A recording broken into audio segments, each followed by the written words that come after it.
Video देखें फिर बात करते हैं। मेहरबानी करके चीज दे दें। पहले पुराना खाता क्लियर करो फिर दूंगा मैं सामान। अंकल मैं पैसे कल तक दे जाऊंगा, वादा हो गया। ये वादा तुमने परसों भी किया था। मैं भी सामान पैसों का लेकर आता हूँ। आज के दौर में कोई 1 रुपए का उधार नहीं देता और मैंने तुम्हें 5,000 का सामान उधार दिया हुआ है। ये तो आपका एहसान है। बाबा दूसरे शहर गए हैं, जैसे आएंगे मैं आपका बिल क्लियर करवा दूंगा। तुम जो मर्जी कहते रहो, मैंने नहीं देना सामान। अब तुम जाओ यहाँ से। हमारे अपने भी 1000 खर्चे होते हैं। तुम्हें पूरी दुकान उठाकर उधार दे दूं क्या? अच्छा अगर ऐसी बात है तो जा रहा हूँ मैं। आज के बाद आपकी दुकान पे नहीं आऊंगा मैं। मुझे तो लगता है अपने घर वालों से चोरी छुपे आकर सामान लेकर जाता है। ऐसा करता हूँ उसके बाबा से जाकर मिलता हूँ और अपने पैसे भी वसूल करता हूँ। जी शकील भाई, खैरियत से हैं? हाँ जी सब खैरियत ही है। आपका बेटा महीना हो गया मुझसे सामान लेकर जाता रहा। अब जब मैंने उसे पैसों का बोला तो वो नाराज होकर घर आ गया है। पूरा महीना सामान लेता रहे, लेकिन मैंने तो 1-2 दफा भेजा है। बताओ जरा कौन सा सामान था? रोज की 1 बोतल लेस और चॉकलेट वगैरह लेता रहा है मुझसे। अच्छा, लेकिन वल्ला मेरे इल्म में ऐसा कुछ भी नहीं है। ये बताओ कितने पैसे देने हैं उसने? अब तक तो 5,000 बन गया और वैसे भी आज मैंने उसको चीज नहीं दी। 5,000? कमाल है भाई, पूरा महीना वो चीज लेकर खाता रहा और आपने मुझे एक दिन भी बताना गवारा नहीं किया। जनाब आपने खुद ही तो कहा था ये आया करे तो आप इसको सामान दे दिया करना। मेरा ये मकसद था कि घर में जैसे कोई मेहमान वगैरह आता है तो मैं इसको भेज दिया करूंगा, आप इसको सामान दे देना और मैं बाद में आपको पैसे दे दिया करूंगा। इसका ये मतलब तो नहीं है खुद ही रोज चीज लेकर खाता रहे। लेकिन जनाब मुझे क्या पता कि आपके घर मेहमान आया या नहीं। देखा जाए तो इसमें मेरा तो कोई कसूर नहीं है। और मेरे पास इतने पैसे नहीं है और ना ही मैं दे सकता हूँ। जाओ यहाँ से और आज के बाद मैं नहीं आऊंगा तुम्हारी दुकान पर।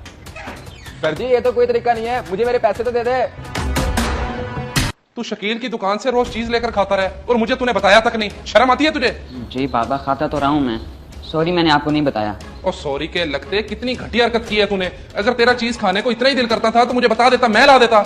जो ये तू काम करता रहा ये बिल्कुल ही थर्ड क्लास था। जी बाबा मुझे अब एहसास हो गया, मैं वाकई गलत करता रहा हूँ, मुझे माफ कर दें आप। मैं तो तुझे समझदार और अच्छा बच्चा समझता रहा, लेकिन तू ये हरकत करेगा मेरे वहम गुमान में भी नहीं था। सॉरी बाबा, आज के बाद आपको ऐसी कोई कंप्लेन नहीं मिलेगी मेरी। हर बात का जवाब सॉरी नहीं होता। और आज के बाद तू मुझे बगैर काम से बाहर नजर आया तो वो तेरा हशर करूंगा, तू याद रखेगा। मैं अब ऑफिस जा रहा हूँ, आता हूँ थोड़ी देर में। आई समझ?